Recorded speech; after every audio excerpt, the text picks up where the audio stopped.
की, सद्गुरुदेव भगवान की। समृद्धि जी झांसी से। राधे राधे। राधे राधे महाराज जी। महाराज जी, जिंदगी में जब हार रहे हों तब क्या करना चाहिए? भगवान की शरण में हो जाना चाहिए। हारने पर भगवान का बल काम करता है, अहंकार पे भगवान का बल काम नहीं करता है। अहंकार में भगवान की शरणागति नहीं होती।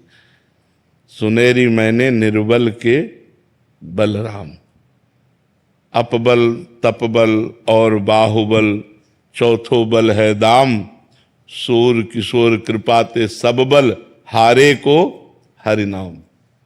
जब हार जाए तो हरि के आश्रित हो जाए, भगवान का नाम जब करने लगे तो वो जीत जाएगा। संसार से जीत जाएगा, माया से जीत जाएगा, दुखों से, विपत्तियों से, संकटों से, वो सबसे जीत जाएगा। जो भगवान का आश्रय ले लिया, भगवान का नाम जप करने लगा। सुनेरी मैंने निर्बल के बलराम। भगवान का जो आश्रय ले ले, भगवान का जो नाम जप करे, वही संसार में सुखी हो सकता है। नहीं तो कामनाएं सबको परेशान किए हुए हैं। ये कामना, ये कामना, ये चाहत, और चाहतों की पूर्ति कभी होती नहीं। एक चाह पूर्ति होती, दूसरी खड़ी हो जाती, दूसरी पूर्ति होती, वो क्रम बना हुआ है। इसलिए हार जाना अच्छा है। हार कर भगवान की शरण में हो जाए और नाम जप करे। बलवीर सिंह नागपाल जी। राधे राधे महाराज। राधे राधे महाराज जी। महाराज जी, क्या इंसान के कर्मों के फल की सजा उसका परिवार भी भुगतता है? वो संयोग होता है ना, वैसे ही संयोग होता है। अब जैसे आपने एक अच्छा कर्म किया तो आपके माता पिता को धन्यवाद दिया जाएगा, आपका पूरा परिवार सुखी होगा, आपका पड़ोस सुखी होगा, आपका गांव सुखी होगा कि हमारे गांव में वो हैं। संयोग है। आपने गलत काम किया, किस गांव का है, उस गांव की बदनामी, उस मोहल्ले के, उस परिवार के लोग सब दुखी हो जाएंगे।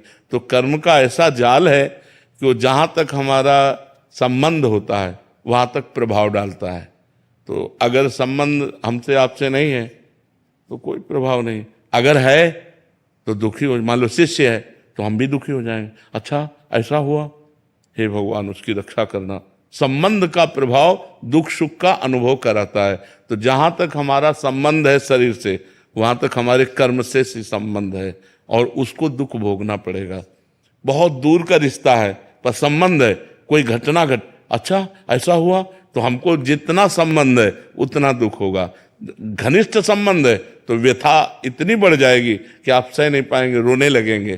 तो ये संबंध का है। कर्म का, अच्छे और बुरे कर्म का भोग संबंधियों को भोगना पड़ता है। उनको भी उतना, जितना संबंध है उतना भोगना पड़ेगा। अब हमारा ज्यादा संबंध नहीं है पर सुनने का है, तो एकदम एक थोड़ा सा विषाद हुआ और भाई मर गया, और ज्यादा विषाद हुआ, पुत्र मर गया, तो विषाद में एकदम चले गए। तो संबंध का हमारे कर्मों से भी संबंध है। अगर हम अच्छे कर्म करते हैं तो हमारे परिवार वालों को सुख मिलता है, बुरे कर्म करते हैं तो हमारे परिवार वालों को या हमारे संबंधियों को दुख प्राप्त होता है। कर्मों का जाल बिछा हुआ है, उसी से सुख दुख का सबको अनुभव होता है। दिशांत जी। राधे राधे महाराज जी, आपके चरणों में कोटि कोटि प्रणाम।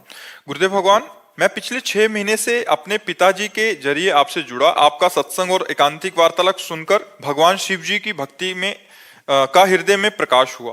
पूज्य गुरुदेव भगवान, मन में प्रश्न उठता है कि अनंत ब्रह्मांड के रचयिता व संपूर्ण शक्तियों के साथ शिव जी भगवान हैं। महाराज जी, ये संपूर्ण शक्तियां क्या भगवान जी को कहीं और से प्राप्त होती हैं या ये उनके स्रोत, उनके खुद का स्रोत है? अपनी वही शक्ति है, वही शक्तिमान, वही सर्व रूपों में है, उनके सिवा कुछ नहीं। कहां से प्राप्त होंगी? जहां से प्राप्त होंगी वो शिव है, वही शिव है जो सर्वत्र है, जो कण कण में व्याप्त है। शिव ही शक्ति है, शक्ति ही शिव है, इतना भी अंतर नहीं है। वही अपने आप से अपने आप का विस्तार करता है, अपने आप से अपने आप का पालन करता है, अपने आप से अपने आप का लय कर लेता है, विनाश कर लेता है। वही शिव है जो अपने आप से अपने आप में खेल रहा है। समझ पा रहे? भजन करोगे तो समझ जाओगे। डॉक्टर आशीष जी। राधा वल्लभ। श्री हरिवंश महाराज जी, आपके चरणों में कोटि कोटि प्रणाम। महाराज जी, आपकी आज्ञा से और सही मार्गदर्शन से लगभग 2 वर्षों से निष्काम भाव से तन्मयता पूर्वक गौ सेवा में रत हूं। अब ऐसा महसूस हो रहा है कि मतलब गऊओं का भी कनेक्शन फिट हो गया महाराज जी। नाम जप जो प्राथमिक था वो अब सेवा के कारण भूल जाता हूँ महाराज जी, क्या ये कोई बाधक तो नहीं होगा सेवा में? थोड़ा सावधान रहिए। भगवान का विस्मरण बर्दाश्त नहीं होना चाहिए। तद विस्मरणेन परम व्याकुलते थी। मां मुनिस्मर युद्ध च, मेरा स्मरण करते हुए युद्ध रूपी कर्तव्य कर्म करो। तो हम गौ सेवा भी भगवान का स्मरण, यद्यपि क्रियाएं ऐसी होती हैं कि जब हम क्रियाओं में ध्यान देते हैं तो भगवान का भजन छूट जाता है, पर अगर हम अभ्यास करें तो क्रिया करते हुए भी भगवान का भजन किया जा सकता है। क्रियाओं को करते हुए भगवान का नाम स्मरण अगर हम करें तो हमारा जीवन और मंगलमय हो जाएगा। नहीं, आज गौ सेवा रूपी क्रिया में भजन छूट रहा है तो हर समय तो गौ सेवा नहीं करते, फिर अन्य क्रियाओं में भजन छूट जाएगा, फिर पुण्य बनेगा, अध्यात्म नहीं पुष्ट होगा। पुण्य तो बनेगा, गौ सेवा करते हो, पर अध्यात्म पुष्ट नहीं हो। और पुण्य टिकाऊ चीज नहीं है। महाराज नृग ने करोड़ों गौओं का दान किया, करोड़ों गौओं की सेवा की और एक अपराध बन गया तो गिरगिट बनकर के द्वारिका में कुएं पे पड़े थे, भगवान ने उनका उद्धार किया। तो यदि अध्यात्म नहीं तो पुण्य टिकाऊ चीज नहीं है। पुण्य कभी भी न किसी भी अपराध से नष्ट हो सकता है, और अगर भजन है तो अविनाशी है। इसलिए भगवान के भजन की आंतरिक प्राथमिकता देते हुए बाह्य क्रियाओं को करना चाहिए। चाहे इसमें जो गौ माता है उसका भी लगाव हो गया है जी। तो तन्मयता है, बिल्कुल उनका भी लगाव। हाँ, क्योंकि सब में भगवान वास करते हैं तो भगवान तो प्यार करते हैं। चाहे कुत्ते से आप प्यार करने लगो तो वो प्यार करने लगेगा, क्योंकि सब में प्रेम रूप भगवान वास करते हैं जी। कोई बात नहीं, तो उनका लगा होना हमारे ऊपर आशीर्वाद है। खूब नाम जप करो। पावनी जी दिल्ली से। राधे राधे। राधे राधे महाराज जी। महाराज जी, मुझ में इतनी कमियां हैं कि मैं भगवान को सुख में भूल जाती हूँ महाराज जी, इसके बाद भी क्या वो हमारे भगवान को सुख में भूल जाते हैं? मतलब इतना सुख मिलता है कि भगवान को भूल जाते हैं? जब सुख होगा तो भूल जाते हैं। हाँ, वैसे सबका स्वभाव है। सांसारिक जब अनुकूलता होती है तो भगवान का विस्मरण हो जाता है, लेकिन अगर हम सुख में भगवान का आनंद पूर्वक भजन करें तो हमारे अंदर क्षमता आ जाएगी कि दुख में भी भगवान का भजन कर पाएंगे। यदि हम सुख में भगवान को भूल गए फिर दुख में तो भूल ही जाएंगे। दुख में हम कैसे याद कर पाएंगे? सुख में हमें सुमिरन करने का अभ्यास बनाना चाहिए, तो दुख में भी हम सुमिरन कर सकते हैं। सुख में तो अनुकूलता रहती है, आनंद में होकर तो और भजन होता है, लेकिन वो दिन याद करो जब विपत्ति आएगी, प्रतिकूलता आएगी, क्योंकि सदा समान दिन नहीं रहते। आज अनुकूलता है तो कल प्रतिकूलता आएगी, तब क्या करोगे? जब प्रतिकूलता आएगी तब तो भजन बिल्कुल नहीं बन पाएगा। इसलिए मुझे आज अभ्यास करना चाहिए। अभ्यास पूर्वक भजन, दुख में भी हमें भजन कराओ। जब दुख में भजन होता है तो दुख व्यापता नहीं है, विपत्ति व्यापती नहीं है। तो ये डिप्रेशन क्यों होता है? पाप कर्म के कारण, व्यर्थ चिंतन के कारण, जो ओवर थिंकिंग है, निगेटिव चिंतन के कारण। जब नकारात्मक सोच बढ़ जाती है, ओवर थिंकिंग बढ़ जाती है, तो आदमी फिर डिप्रेशन में पहुंच जाता है। डिप्रेशन में पहुंचने पर चिंता, शोक, भय, मृत्यु ये सब छा जाता है और वो जीवन बिल्कुल नरक जीवन हो जाता है। इसलिए हमें लगता है हम पाप कर्म ना करें, अच्छे कर्म करें और भगवान का स्मरण करने का अभ्यास करें। सुख में तो बड़ी सुविधा होती है भगवान के स्मरण की, दुख में थोड़ा दुविधा हो जाती है। लेकिन सुख में ही यदि हम भगवान को भूल गए तो दुख में तो याद ही नहीं कर पाएंगे। इसलिए हमें अभ्यास करना चाहिए। विनीत कुमार वर्मा जी हरदोई से। महाराज जी, प्रथम बैच में जैसा प्रश्न हुआ था, ये भी कह रहे हैं कि मैं तन मन धन से सबकी सहायता करता हूं, परंतु विपरीत परिस्थितियों में सहायता नहीं कर पाता तो वो मुझसे वैर मान लेते हैं। महाराज जी, मुझ पे क्रोध करने लग जाते हैं। इस परिस्थिति में बचने के लिए मैं क्या करूं? नाम जप, भगवान का नाम जप परम शीतलता प्रदान करेगा और बुद्धि को सावधान रखेगा। बुद्धि जब सावधान रहेगी तो फंसेगी नहीं। हमारी जितनी बनती है हम दूसरों की सेवा करते हैं, इसके बाद दूसरे हमें गालियां देते हैं। उनका स्वभाव है, ये उनकी आदत है, ये उनका भाव है, हम स्वीकार नहीं करते। हमें आनंद में रहना चाहिए। जब हम दूसरों की बातें स्वीकार करते हैं तब हमारे अंदर जलन पैदा हो जाती कि मैंने इसका मंगल किया, मैंने इसको सहयोग दिया, मैंने इसको हित किया और ये हमें बदले में गाली दे रहा है या प्रतिकूलता दे रहा है या हमारा अहित कर रहा है, तो हमें क्रोध आ जाता है, फिर हम गलत हो जाते हैं। हमें क्रोध नहीं करना चाहिए, उसे छोड़ देना चाहिए। ये उसका स्वभाव है, हमें अपने स्वभाव से चलना है, वो अपने स्वभाव से चलेगा। और इस छोड़ने की सामर्थ्य को नाम जप के द्वारा हम पाएंगे। नाम जप के द्वारा हमारी बुद्धि पवित्र होगी, दूसरा उपाय नहीं है। इसी में सब संसार फंसा हुआ है। नाम जप करो, जितना अधिक से अधिक नाम जप करोगे उतना आप काम क्रोध पर विजय प्राप्त कर पाओगे, उतना हृदय शीतल रहेगा, उतने ही आगे आपको सुख प्राप्त होगा। भूपत जोशी जी। राधे राधे राधे महाराज जी। महाराज जी, मैं 32 सालों से नाम जप करता हूँ, लेकिन मन अभी भी स्थिर बहुत भटकता है, एकाग्रता नहीं बन पाती। महाराज जी, ऐसे में समाधान बताइए। 32 साल तो बहुत होते हैं। का मतलब है कनेक्शन सही नहीं है, बल्ब सही है, तार सही है, बोर्ड में बिजली भी आ रही है, आपने कनेक्शन भी किया हुआ है, लेकिन ऑन ऑफ करने पर यदि वो जल नहीं रहा, बुझ नहीं रहा, तो इसका मतलब थोड़ा और कनेक्शन, उसको और थोड़ा नजदीक ले जाओ, छू जाए, जहां छू जाए तो ऑन करते ही जल जाएगा।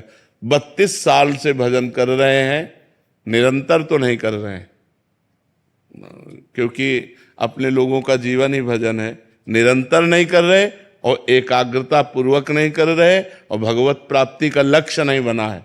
3 बातें हैं, ढूंढ लो। भगवत प्राप्ति का लक्ष्य नहीं। 32 वर्ष बहुत होते हैं। 32 वर्ष किसे कहते हैं? 32 वर्ष साधना, हाहाकार मच जाए प्राणों में।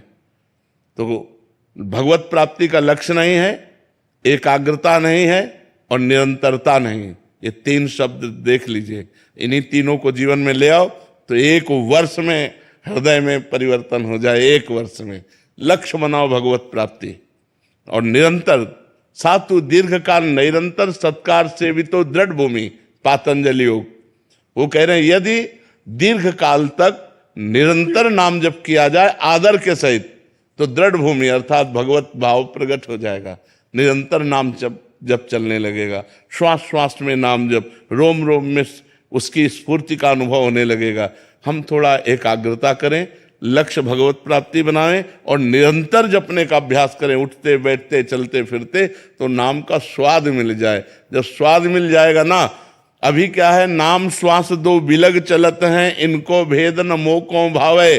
श्वास ही नाम, नाम ही श्वासा, नाम श्वास को भेद मिटावे। रोम रोम जब रग रग बोले, तब कुछ स्वाद नाम को पावे।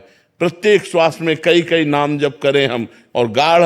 वैसे हमने अगर कभी आप एकांतिक में सुना हो, एक पद्धति बताई है कि जैसे हम राधा जप रहे हैं तो राधा अपने दिमाग में राधा लिख रहे हैं, राधा सुन रहे हैं, राधा जप रहे हैं। इससे मन भागने के चांस नहीं बनेंगे। मन को एकाग्र होना ही पड़ेगा और एकाग्रता पूर्वक किया हुआ जप बहुत जल्दी हृदय का परिवर्तन कर देता है। तो पहला भगवत प्राप्ति का लक्ष्य, दूसरा एकाग्रता समेटो और तीसरा निरंतर जपने का अभ्यास करो तो लाभ प्राप्त हो जाए। 32 वर्ष तो बहुत होते हैं और बहुत वो व्यर्थ जाएंगे नहीं। जो जपा है वो आपको सहयोग करेंगे, पर कहीं ना कहीं हमारी ढिलाई रही है, हमारे कनेक्शन में कमी रही। नहीं, 32 वर्ष में तो भगवत साक्षात्कार हो जाना चाहिए। अभ्यास कीजिए, क्योंकि कुछ ना कुछ अभ्यास तो है ही, उसको और घसीटिए और एकाग्रता पूर्वक उठते बैठते चलते फिरते खाते पीते हर समय नाम जपने का अभ्यास कीजिए। रितेश द्विवेदी जी, कानपुर से। राधे राधे श्री हरिवंश। महाराज जी राधे राधे। महाराज जी, विरह, प्रेम और विकलता तीनों में क्या अंतर है? क्या विरह और प्रेम दोनों अलग अलग हैं या दोनों एक ही हैं? कितना नाम जप करते हैं? महाराज जी श्री की कृपा से जितना हो पाता है। वैसे निरंतर का अभ्यास करो।